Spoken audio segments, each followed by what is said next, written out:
So on teaching-related assignments, hindi po lahat ng teachers at hindi lahat ng school ay may teaching-related assignment. Tama po ba? Kasi designations lang po siya.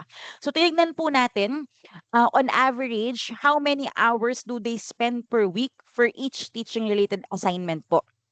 So ang may highest po na hours spent for teaching-related assignments ay yung mga ICT coordinators po natin, our school paper advisors, and our sports development program advisors po. No? So sila po yung top 3 na yung mga teachers designated dito, medyo malaki po yung time na ginugugol po nila for these things.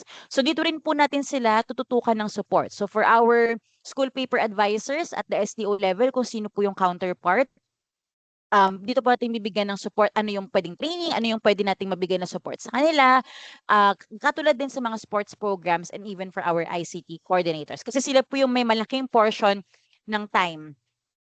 Pero ito po ay per week. Okay, per week po ito. So ibig sabihin na to roughly less than an hour per day naman po siya. But the thing is, on top po kasi siya. So nakakadagdag talaga pa rin siya sa workload ni teacher.